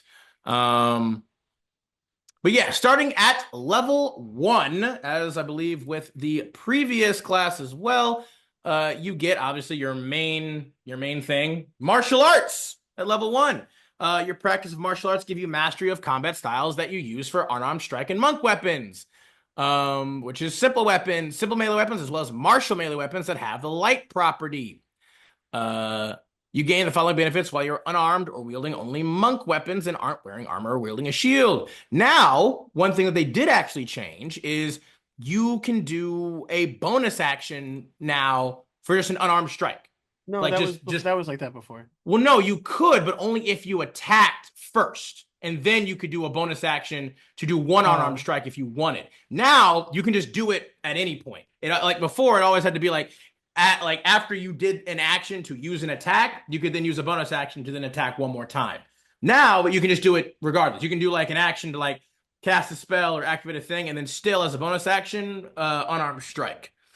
For your martial arts die, you start at a D6 now instead of the fucking D4 at the beginning, which is really fucking annoying. It made no sense because it was literally just like, what are we? You might as well just use a weapon at that point to start. Like, just use a short yeah. sword or something to start. There's no point in having unarmed at that point. It was just dumb. So now you start at a D6 instead of a D4. Obviously still increases as you go. You also, cool thing, obviously, you can change the damage dice for your weapons, your monk weapons, to your martial arts stat that you can also use for your unarmed strikes. Which is also the same thing as the previous one as well. But, you know, just again, always a cool aspect of it. Um, Obviously, you have your dexterous strikes, which basically means, you know, you can utilize your dex instead of strength for whatever, you know, more strength-based weapons. If you have, like, say, like a staff, Mace, right? Yeah, a mace, a light staff. hammer. Technically speaking, you can do it, but it doesn't have to be a monk weapon, to be fair. And I think My monk you're is gonna be it's gonna use two claw yeah, but hammers. That's what he's gonna use. you can because I think you can technically nowadays you can actually designate certain weapons as your monk weapon now instead of I think it was just a Kensei thing in the past. I think now just any monk can I do don't know that. But about actually, that. we'll get there in a second.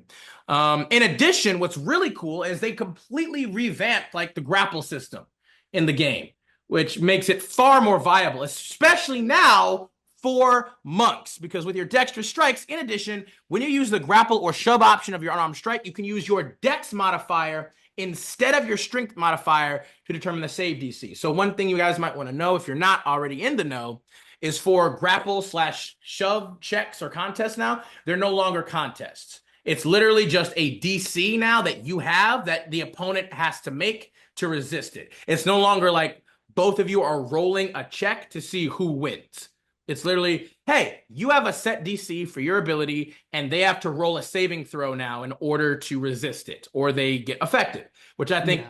way easier, way more specific, you know, and goes. And again, now with martial arts, you can use your dex instead of your strength, which is always again a huge annoyance, where it's just like they give you all this strength-based kind of stuff with your strength saving throw and with grappling or shoving. And it's like, you know, oh, they let you attack with your dex, but you can't use your dex for anything else. Never really made sense in the old version, but in this new one, they absolutely revamped it and gave them a much needed boost and just a little bit of a little bit of a tweak here or there, which is nice. But moving on, you get your unarmored defense, which is just the same as before. They did switch up the terminology for your resources now. Instead of them being key points, they switched it now to focus points, which I don't really see why they did that. I like key. I thought key, you know, key is always a cool Oh, term. people hated key though. Really? Why did they Yeah. hate key? Why do they hate the term key?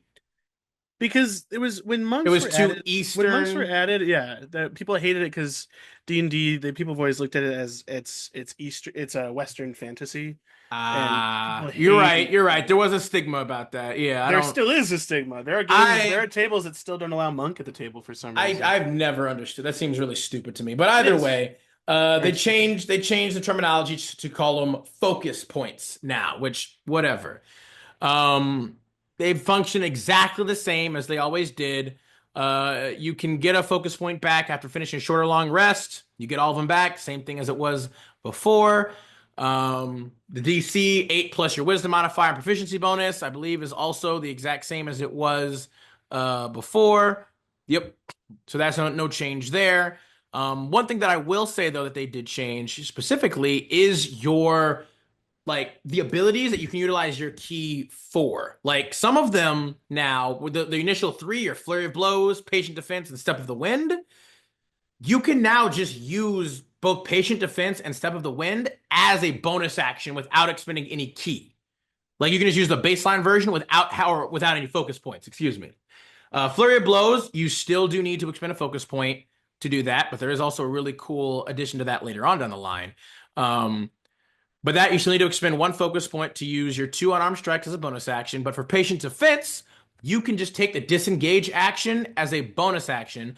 Alternatively, however, if you expend one focus point to take or to utilize Patient Defense, you can then take both disengage and the dodge action as a bonus action. Same thing with Step of the Wind. You can just take the dash action as a bonus action, which just makes fucking sense. Because again, if a rogue can do it, a monk should also be able to just dash as a bonus action normally too. But now with the use of a focus point, you can both take the disengage and dash actions. And you can also jump. Your jump distance is then doubled for the turn, as it was with the last one. So again, just like with the Sorcerer, far better focus point, allocation and expenditure, right? You're not having to expend all your focus points to do just the baseline cool shit that a monk, your martial artist feels like it should be able to do.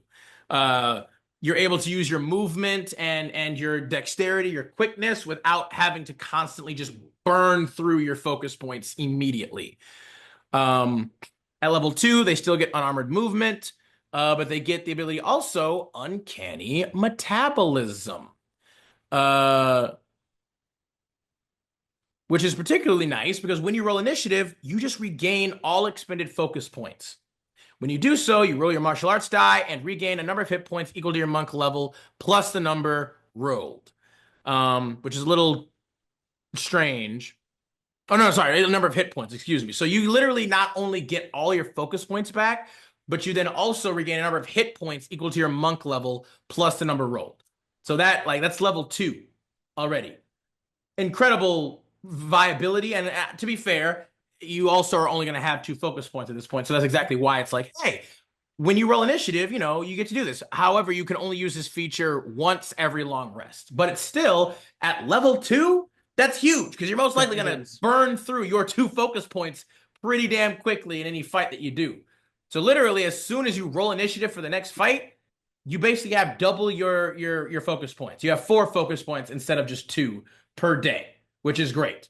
Level 3, you get deflect attacks. Now, one thing about this that's really great is it used to be your deflection ability in the old one was deflect missiles. You could only ever deflect ranged attacks at you.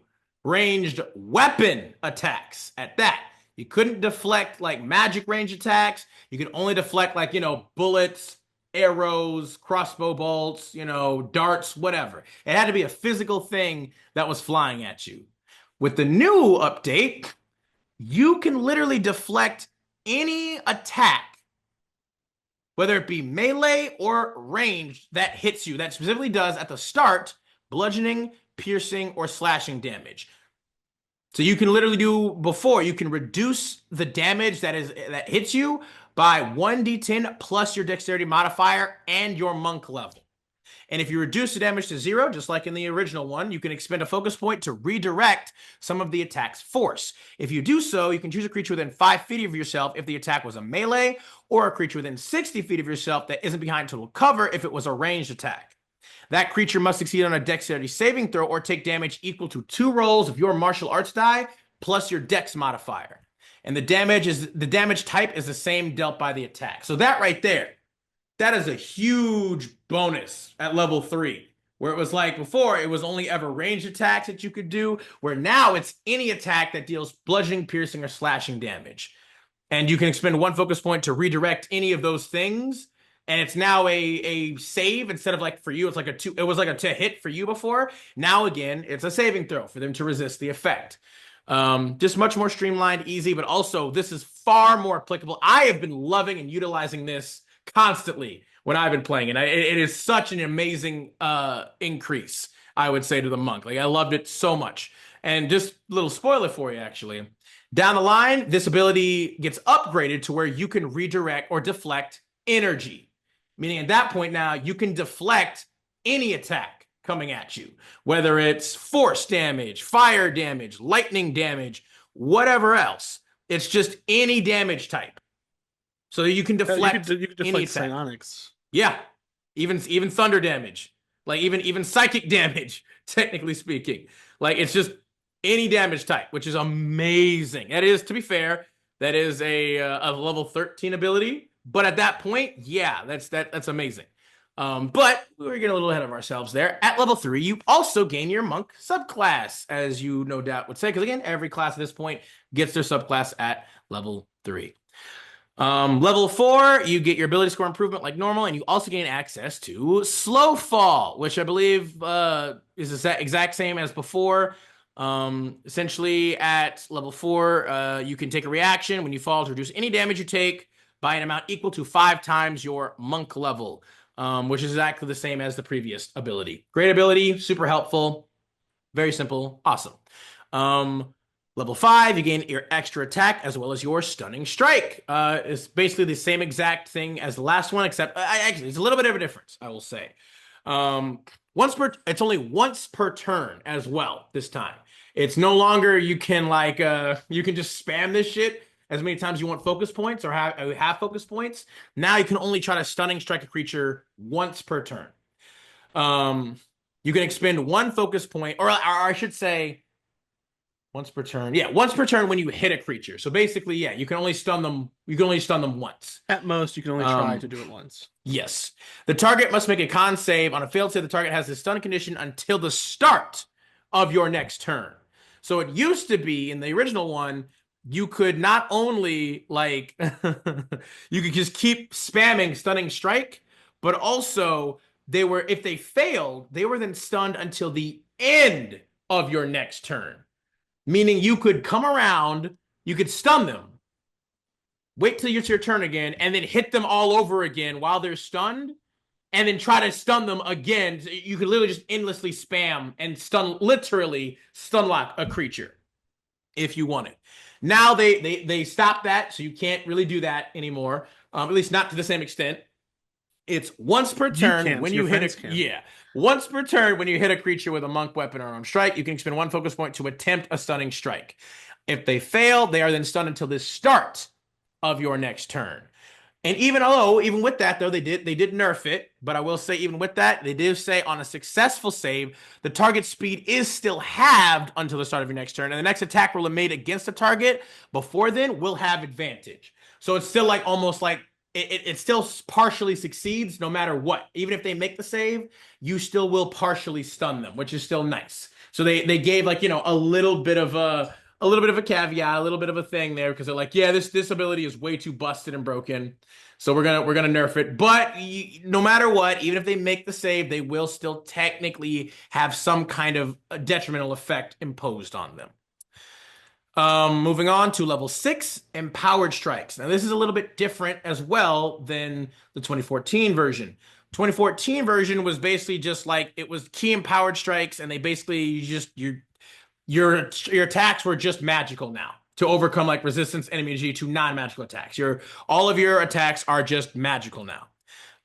For Empowered Strikes, I don't know if they changed this whole concept of just magical attacks in the game entirely now, but for Empowered Strikes, you now, instead of it just becoming all magical, they instead can deal force damage or normal damage, whatever you choose. You can choose to just deal force damage, which, in my opinion, I feel like is a bit of a nerf, because there are some things that are just straight up immune or resistant to force damage. Mm-hmm. So now you can't just automatically get through magic or non-magical resistance anymore. But there might be certain things that's good for in certain areas, in certain ways. Because that was a huge thing in 2014, where there were a lot of creatures, or even hell, a lot of class abilities at high levels, where it was oh, hey, I'm resistant or immune to non-magical damage. But everything in their mother did non-magical damage at that level. So maybe this is kind of an attempt to kind of remedy that, to make non-magical maybe still a thing or viable at some point, here or there. So again, I think it's a little bit of a nerf from just having all your attacks just automatically magical. Force damage, though, is still great. Don't get me wrong, because there aren't a shit ton of things. At least to my knowledge, I don't think they changed that in the 2024. But there were not a lot of things that were resistant or immune to force damage. So force Yeah. is a pretty viable and Well, we'll see when fair. the magic when the That monster that's what comes I'm saying. I don't think they changed that, but we'll see. If so, that's a little shitty. But regardless, still great. Force damage. I still love it. It's still awesome. Level 7, you get your evasion. Same thing as before. Uh, as like the 2014 edition. I don't think there's any real difference. Level 9, you gain your acrobatic movement. Same thing I think as before, although I don't, is it at level 9 as well?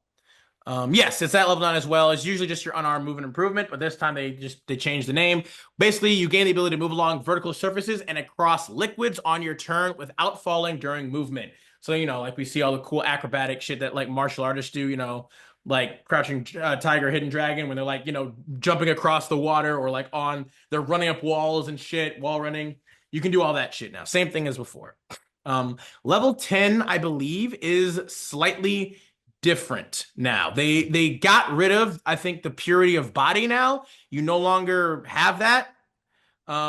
It is specifically heightened focus and self-restoration. So heightened focus basically just gives all of your previous focus abilities, your flurry of blows, patient defense, and step of the wind, they upgrade them, like I said before. Your flurry of blows, now you can strike 3 times. Sorry, 3 times instead of 2, while only using 1 focus point. So you just get now at baseline, you just get 5 attacks as a monk at level 10. And obviously, depending on what subclass you chose, you get 1 extra attempt to maybe impose certain effects for your flurry of blows. Um, for your patient defense, when you expend a focus point, you automatically gain temporary hit points equal to 2 rolls of your martial arts die, as well as the other abilities of patient defense. Step of the Wind, same thing. It's one focus point to get these extra benefits. Step of the Wind, you can choose a willing creature within 5 feet of yourself that is large or smaller. You move the creature with you until the end of your turn, and the creature's movement doesn't provoke opportunity attacks. So like you can now like help snatch your friends out of like, some life or death situations while dodging and disengaging yourself and dashing. So you can run super fast with them. So even if they might be larger or smaller, like even though technically speaking, although question, Sammy, like do you think when it says you can choose a willing creature within 5 feet of yourself and you move the creature with you, does that mean that your movement speed would still be halved? Or you would just be able to move your normal movement because it says that you No, can I move think with them. no, I think they just move with you. So if that's the case, if your movement wouldn't be half with them, that You would could bring them still like be yeah. incredible. You could take them like 100 I think feet even at if this it point. even if it is halved, it's not terrible. That's But what I'm I saying. I Even if think it it would is half it at would this point, specify that you're carrying them in there that way. It would be halved. Like no, I don't think so.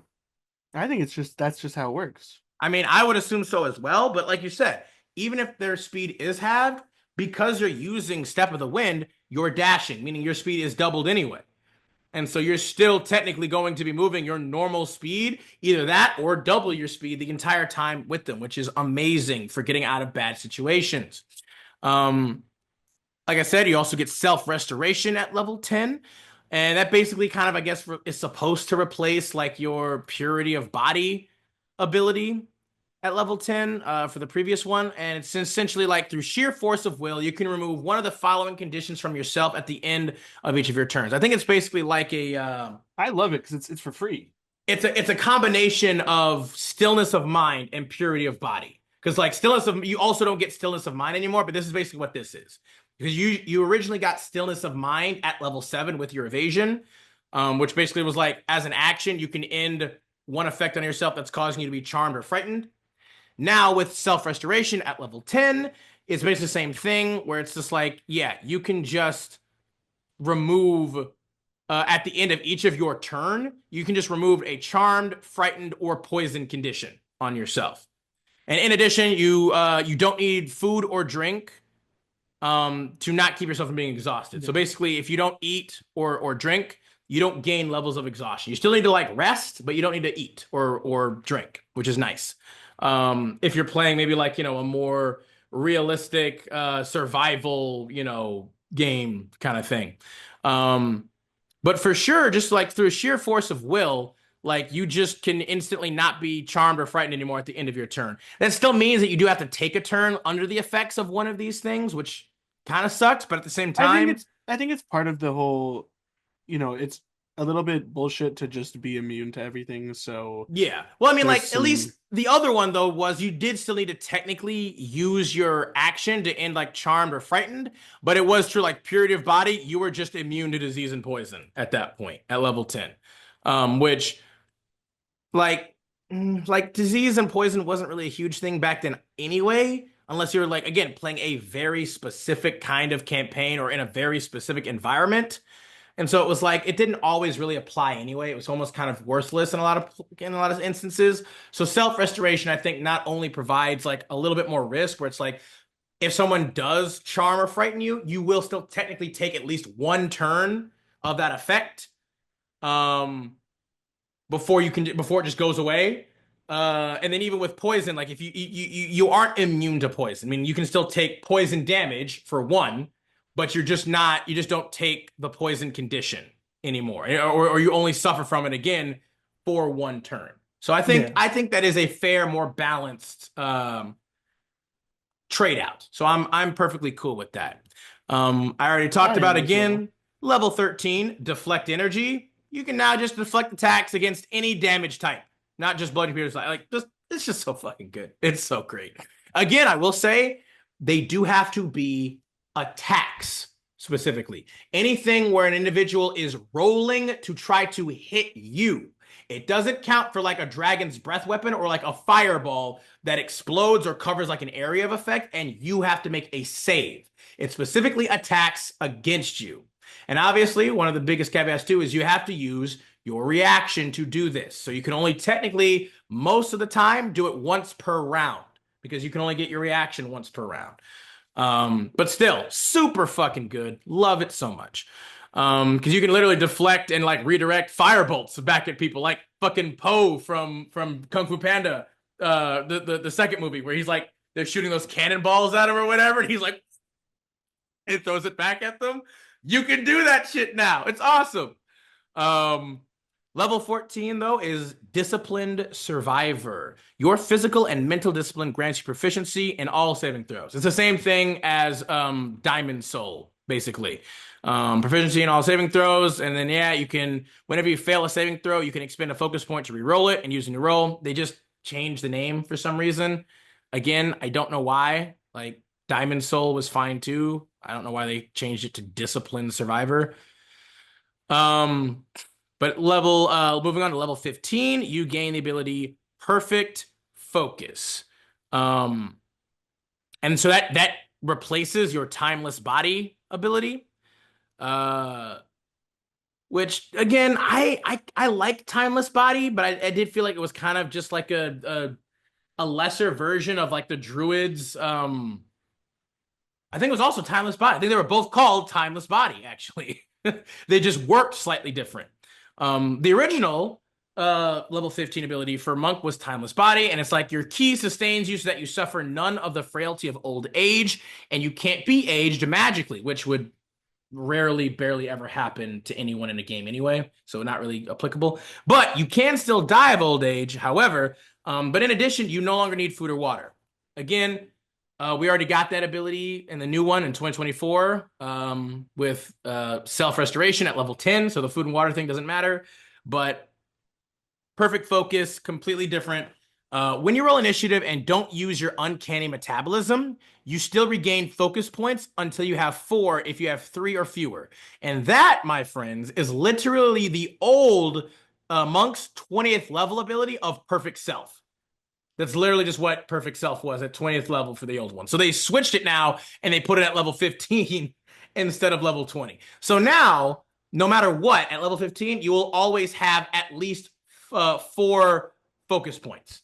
If you have 3 or fewer, you will always have at least 4, regardless of whatever else is happening. If you don't use your uncanny metabolism, that is, which you can only technically use, I think, what once per long rest. I think uncanny metabolism. Hmm.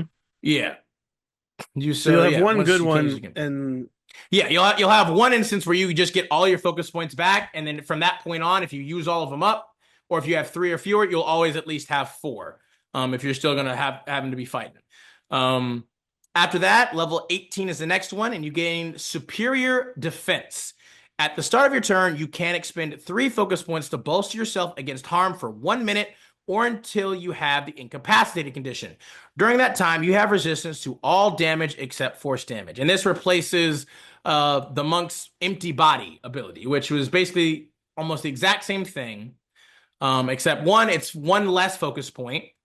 And technically, the old one was it was four focus points, and you became invisible for 1 minute, which during that time, you also had resistance to all damage but force damage. And then additionally, you could also spend 8 ki points to cast the astral projection spell without needing material components. And when you do so, you can't take any other creatures with you. It was a little bit more fluid and flexible, a little bit more powerful. They nerfed it like slightly. They didn't give you the ability, you can't astral project anymore. You're not invisible, but they did give you it where it's only 3 focus points now And instead of four. I mean, it's still a good ability. Yeah, you're still resistant to all damage except for force. And again, not a lot of things deal force damage. So obviously, though, if you're facing another monk, you're kind of shit out of luck because they can just do force damage, at will. But most other things don't do force damage at will. So this is still a really good ability. 18th level, again, not too shabby. 19th level, you get an epic boon like every other thing. And then finally, for your 20th capstone ability for Monk 2024, your ability is known as Body and Mind. You have developed your mind and body to new heights. Your dexterity and wisdom scores increase by 4 to a maximum of 25, which I don't know why 25 of all things, because getting to 21 is usually not really a thing. But still, that's fucking awesome. Again, it's like the old Barbarian's ability, and I think the Barbarian still has it in the new edition as well. But it's amazing that they gave it to monks as well, because they deserve it. They are doing a similar thing where they are training their mind and their body, and they should be able to push past the limits of just 20, by the time they get to level 20. Man, you So get it's this like, and a thing of a belt of giant strength, and you're oh my genuinely God. like in two of the three physical stats and one of the four or one of the three mental Mental stats, you stats. you are You're almost a beyond god. 20. You are a straight demigod. Yeah, if not true god level at that point. You're a demigod, I Um, think, would be the yeah, like that's I mean, well, that's the that's thing. Most level 20 characters kind of do like are yeah, considered demigod level. but the getting over. Yeah, getting over 20, like just from a base level ability instead of having to use items and shit, like that is amazing and incredible. Because again, if you can get to this and you add like, a tome of like, of like teaching or whatever, which can increase your abilities beyond level 20 permanently, like you would be That's even higher huge. at that point. Like that's insane. That's crazy. Um so yeah, that in essence, again, compared to the 2014 edition, I would personally say that this is a pretty decent, sizable buff to monks from the 2014 edition. Like there are again some things here or there that they maybe nerfed of certain abilities, but I think they did it more so out of a means of balancing the game more in the class. And they also, even with the nerfs, they still provide you with certain benefits and bonuses that I think kind of, even it out or make up for maybe some of the nerfs here or there. Again, Stunning Strike was an absolutely busted ability. It was ridiculous. It didn't even as I love Monk, but even I don't like to use Stunning Strike a lot. Like I don't like I never was a fan of just spamming Stunning Strike to stun a creature and literally put it in an endless stun lock until I ran out of key points. Like it was just like that's just not really fun. No, Like it's not, but it worked really well. yeah, it was so powerful that it was just like, why like unless the creature had just like super ridiculous, constitution saves, or even if they had like, legendary saves, but that was also a great way to get them to burn through their legendary saves because you could just like stunning strike. Okay, I failed legendary saving throw. Stunning strike. I failed again. Legendary save. You already burned through 2 right there because you can also attack 4 times in a Yeah. turn. Now here with this too, you can attack 5 times now in a turn at level what, level 10 was it? Yeah, level 10. Like their monks are also kind of up there with fighters now in regards to attack action economy. Like Yeah, fighters, I which think is great. now at yeah, level at technically monks can attack more at level 10 than a fighter I think still can at level 20. Well, without obviously using their action surge, of course. I'm referring just baseline attacks. Like monks can attack 5 times now with their key points. 3 without any key points, just consistently without any key points. Whereas fighters now, they have to get like all the way up to level 20 or 18 or something to attack 4 times without using their action surge. So I mean, they monks are up there now. I mean, and they always were, in my opinion. People always loved to shit on monks back in the old days, saying that they're one of the Well, worst or weakest classes, which I was like, they're not the damage dealer, and they took a little bit to get going, but that they is were still true. good. They were still good. It usually took, I will say, like as a monk, you will, unless you get some really good items, and I will say too, in the 2024 edition, they bolstered like unarmed strikes now exponentially. That was one of the hardest things Yeah, about Monk, was like there were so few items or weapons that really helped a Monk's offense back in the old days. You didn't yeah, they have a lot of like gauntlets or like wraps or gloves that like would make unarmed strikes better than what a monk could just do as they leveled up, or they didn't add on anything a lot of the time. But now they do. They literally have a ton of weapons and shit where it's like, hey, if you can get these will actually benefit your normal abilities and just add on more shit. So now I don't think monks will ever still be like the highest damage dealer in any party that has like a fighter or a barbarian, or obviously, magic dealers, but they are going to be some of the most consistent and the most like their movement is crazy.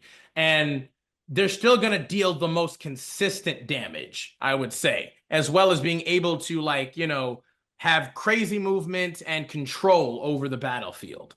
Oh yeah. No, I think Um, they're. I don't know. I think this is good. Like, I'm a fan. I've been having an absolute blast. Like I haven't, unfortunately, like in the campaign I'm using it in, we haven't really had a ton of combat. It's primarily been mm, more role play, and so I've been a little bit like I've been a little bit annoyed like that I haven't been able to. But to be fair though, also we're like super broken and busted. Like our GM loves to give us like all kinds of super powerful abilities, and we get like all kinds of feats and stuff, and so we are very busted and broken from a combat point of view. My character being one of the most busted for sure. Um, and so like, I still love role play, of course, too, but I do also like want more opportunities to just, beat the shit out of things. But with that, let's go ahead. Let's talk a little bit about some of the changes of at least one of the subclasses again that I wanted to talk about, which is Warrior of the Open Hand, against Way of the Open Hand. They did do a decent amount of changes here or there. For again, obviously at level 3, you gain access to your subclass. Um, at level 3, you gain what is known as an open hand technique. Whenever you hit a creature with an attack granted by a flurry of blows, you impose one of the following effects on the target. The first one is known as Addle. The target can't make opportunity attacks until the start of its next turn. Compared to the original one, basically that was like you could just take away a target's reactions until the end of your next turn. So it wasn't just opportunity attacks, it was any reaction. So you could yeah. literally go up to like a spellcaster, do this, and they couldn't cast, counter spell or shield or anything. Um, you would just take away their reactions. Now they nerfed it a little bit where it's just opportunity attacks, which means that you can still like you can run away. You can come in, flurry of blows, and then like back off without worrying about them trying to attack you. The other one is push, exactly the same thing as the original one. You just make a target, you just enforce a strict saving throw, or they're pushed up to 15 feet away from you. And then topple, same exact thing as the other one, where you enforce a dex save, and they have to either save or they fall prone. So the only thing that they really changed was just the taking away the reactions and change it to just opportunity attacks. Um, the next one is wholeness of body, which is basically just the same as the other one, except instead of it, well, I shouldn't say that. There is actually a difference. The name is the same. The effects are slightly different. The original one, you had to use an action to heal yourself, and you basically could regain hit points equal to 3 times your monk level. And you could only do this once per long rest. So basically, at 6th level, uh, you could get 18 hit points back immediately, just as an action, which is super awesome. Really cool. For the 2024 edition, however, you it first changed it to a bonus action, which is really nice. But instead of you just healing 3 times your level, you roll your martial arts die. So you regain a number of hit points equal to the number rolled plus your wisdom modifier. So basically at level 6, I think it might be a D8 at level 6. Let me see real quick. Yes, it's a D8 at level 6. So you basically would get, you would heal uh a minimum, I guess. It also depends on where your wisdom is at level 6. Maybe your wisdom is at least a 16, which means it's a +3. If maybe not an 18, a +4. So you would at least heal, 4 to 5 hit points at least, or potentially, 11 to 12 hit points at max.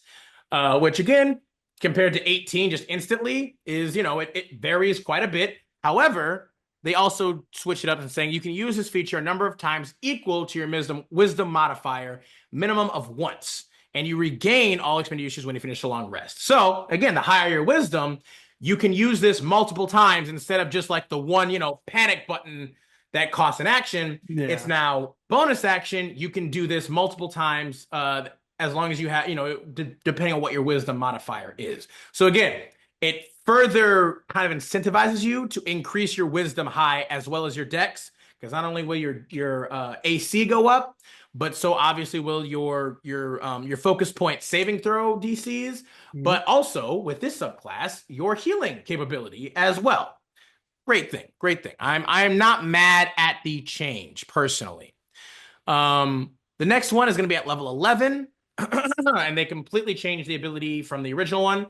The original ability at level 11 was Tranquility.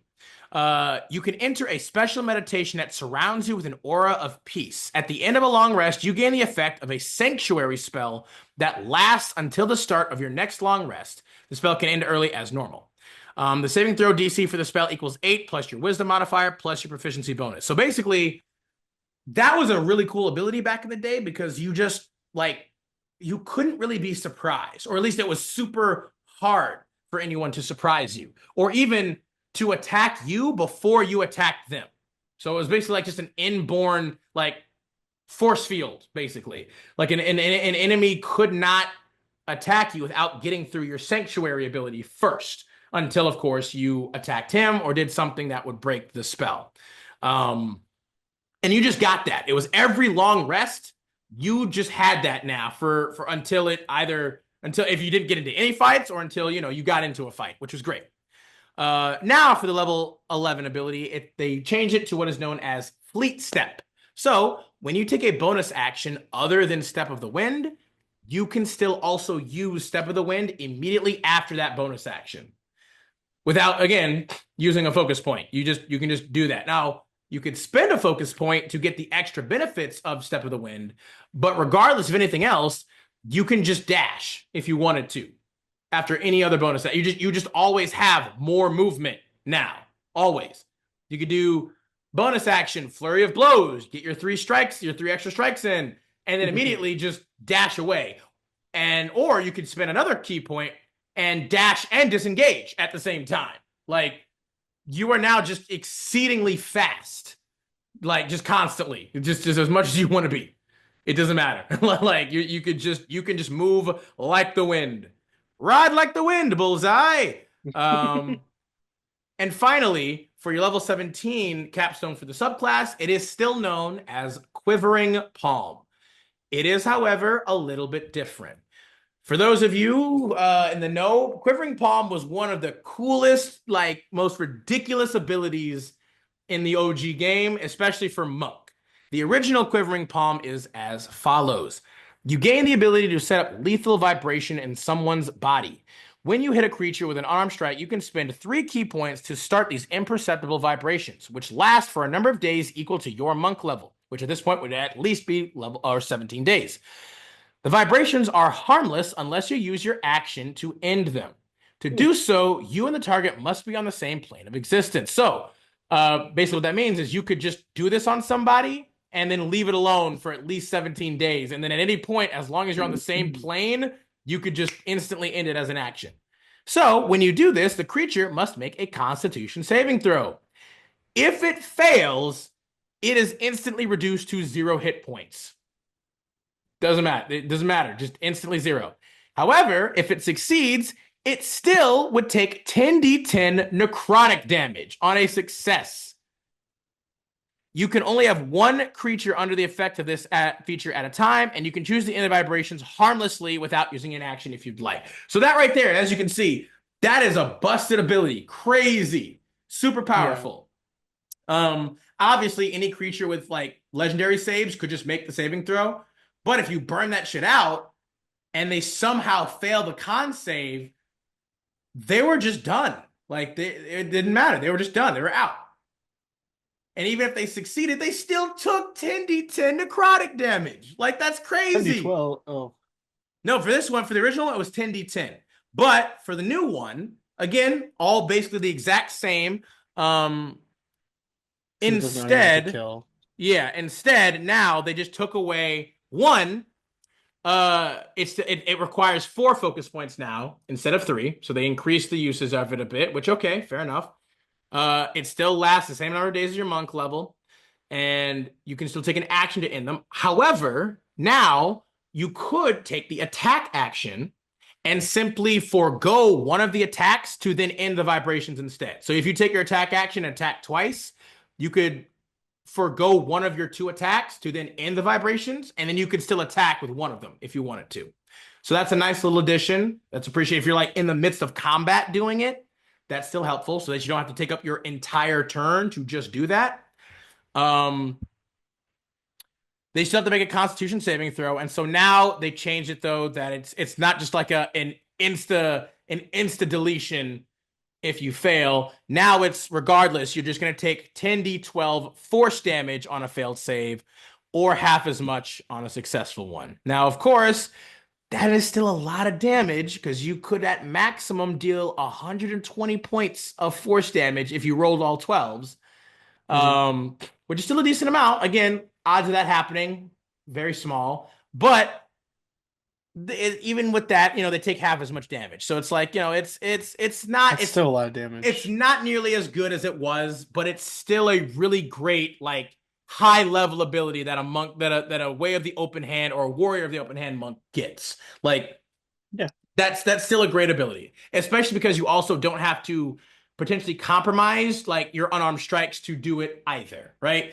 You still gain the ability to attack at least once with your unarmed strike, do this, and then you can spend a key point to use flurry of blows, and then you can step of the wind away. Like you're just like you got so much in your kit at this point. They made a few changes, I think, to some other things as well, like Warrior of the Elements, for instance, which Yeah, was that looks like good. That's what I want to play. If I play which monk, I'm playing that. which was much needed. Like the original Oh, it was Way of the Four way Elements was so bad. where the 4 elements was god awful. But the new one, Warrior of the Elements, they actually are it's pretty decent. Yeah, I think it's Um it's definitely playable. yes. The other one was very much not. There was no reason to play it. You should have just played like a Sun Soul Monk instead if you And wanted even more like a then, spellcaster. Sun Yeah. Soul Monk wasn't very good either. No, even then it was. They tried to do, a whole Avatar, The Last Airbender kind of vibe and just fell flat on its face so No, hard it and was bad. bad. It was like a running joke in the Yes, in D&D it that the it nobody really plays Way of the Four was. Elements Yeah, because it it's so really bad. was. But I would highly suggest checking out Warrior of the Elements because it is actually pretty cool. They made a lot of really good changes and tweaks here or there that made it Yeah. far more viable now. I I'm not believe going to Way of go all of it right Mercy now. and Way of Mercy, Warrior of Mercy and Warrior of Shadow are pretty much unchanged. Yeah, for the most part. Um, I think maybe Way of Shadow might get some abilities at a lower level. Yeah, like Shadow Step. You get your Shadow Step, I think, at level 6 instead of, I think the other one was like 14, no, I it was like think. 8 or Was something. it? Way of I don't Shadow. know. No, no, It no, was never like, mind. Way of Shadow was also level 6. I'm thinking of the Sorcerer. The yeah, it's Shadow different. Sorcerer gets it at level 14. Um, It's but I just a think slight. it's slightly different. Like the Improved key shadow. points for the spell is less. Some abilities are also different as well. Like they switch Cloak of Shadows is now level 17, and you get like improved Shadow Step instead of Opportunist or whatever. But either way, Yeah. um, I'm not gonna go into any other subclasses because this is also a long enough video as it is, I think. But that in essence, like Sammy, what would you rate the new monk Oh, compared to I the think it's really old? good. Obviously there's, again, they're still not your main damage dealer. I No, must they stress never this. will be, unless you get Um, some really good items to help they with that, are, maybe. I think there are more options for them now. There are more ways for them to do extra damage on their attacks, with items. I like the new monk. I like the changes. Yep. I think they get more abilities that are effective in the here and now than some of their old abilities, like the not aging thing. Yeah, it really didn't have Nothing. any applicableness for the I most think part. pretty much every one of the abilities on the base monk class now is worth its key point usage or focus point usage. There Agreed. were some times looking at the old monk that you're like, it's not really worth it Yeah. to use Why the would key I? points because it's like I'm just gonna stunning strike every turn. Yeah, I'm just gonna do Um, that, or I'm just gonna flurry of whereas blows, you know. whereas now I think it's a little bit more situational, like in a good way, where it's like you're a bit more of a kind of tool that Controller. can Yeah. help a couple different things. You got some control ability, you got plenty The of the movement helping the now. helping someone else with the step of the wind is That's huge. a big thing. You can Because like that's snatch up some of your more squishier spellcaster friends and just dip with yeah, that's them. just an ability that like helping other people move is such an underrated factor in combat in Yeah, it D&D. is. I've played multiple characters that have the ability to do something like that, and it's very fun. It is. I And have played people a don't couple of realize things. how helpful that can be until they need the help, and then I you're was like, gonna "Oh say no, I got I you, have bud." been in the last campaign I played in one of my groups. Like there were multiple instances where we were like it was only two of us and we were like infiltrating like a Yeah. vampire coven thing, Oh God. and we got found out and we had to run the fuck away. And I had like multiple abilities that allowed me to not only move myself but also move my friend at the same time. And we That's would huge. not one of us would not like we both of us would not have survived had I not been able to do that. Like Oh yeah. he most likely would have died. Like I don't want to be like, like I saved the day, but I kind of did too. Like cuz I was a wizard and I was like I had a special ability that allowed me to like teleport like Misty Step with somebody else as well. And then I could also like Misty Step and then I could also like cast like Vortex Warp Yeah. too. So that I could move and then like I could Misty Step, I could move and then Vortex Warp or whatever, the next turn if needed and shit. Like it was, yeah. The ability to move not only your allies, but even just other creatures or beings Yeah. It's helpful. cannot be underestimated enough how amazing it can be when you need it. Um, but yeah, definitely for me, like I'm the subclass I'm currently playing with the new monk is actually I think I said it before, it's just Ascendant Dragon. Which I've still been using. Like technically speaking, it is from Fizzband's, Guide to Dragons or whatever. And it still works from everything that I've seen. Like there hasn't been any like clashing of like rules or issues or problems. Um, it still works really great. It hasn't had any real issues, and I've been enjoying it immensely. The Way of the Ascended Dragon is a great subclass. It's super cool. It is. Um, and overall, Monk has always just been one of my all-time favorite classes. I love it. I'm so happy it got a lot of like love and respect because obviously a lot of people like Sammy said, a lot of people can have weird feelings about it, because it's more Eastern and blah, blah, blah, blah, blah, blah, which is always just stupid as shit in my opinion. Um, but regardless, anything else you kind of got to say about the Monk, buddy? No, I think you said it well, and I'm excited to play one at Yeah. some point, whenever that might be. You know what? I'm interested in checking out the new Sorcerer too at some point, I Oh, think. don't lie. Come on. I'm not. I really am. Like I said, I think I would much rather prefer it to be at a higher level if I'm going to. But even then, it's like, you know what? It's got some legitimate potential here. I see it. If for nothing else, it's like again, I never hated Sorcerer because of what it is. I hated Sorcerer because of what it could have been and they just didn't do it. You That hated was Sorcerer always because the thing. it's not what you wanted it to be Exactly. And or not even what I just want it to be, but what it really could have been had they just like tweaked it. done it the right way. Yeah, because it's like you saw the potential of it. Even what they would say about its background, everything, it was like Yeah, it's a really cool class lore-wise. It just all the it's mechanics, arguably one of the best one lore of the best wise. lore-wise, but it's just the mechanics of it were always just god awful. Yeah, But hopefully, they remedied a little bit of that, and we can appreciate that. Well, y'all, I do believe that that's about all that yeah. we have for today. Sammy, would you like to do the ending as well, since you started us off today? Oh, yeah. I just want to say, oh God. Well, if you do tune in, thank you for listening, We appreciate listening it. to us nerd out and all of that. Please don't hesitate to leave comments underneath. We will try to engage if you have any questions or any things you want us to talk about next. As always, don't forget to hit like and subscribe because we do need that. But Always thank you more appreciate than it. anything else. This is for me at least. This is something we do for fun, so I can hang out Yeah. with my buddy Same. and Yeah. talk about a Nerd. hobby Yeah. that I love. That we both And love, you so, know? even if it's not something where we're getting all the, everybody coming in here, it's still fun for us. So even if it's just like a thumbs up, like, hey, we also enjoy this, that means the world. So thank you very much. Thank you guys. We appreciate it. And we'll be sure to catch y'all next time when we dive back down into the archive. So long, y'all.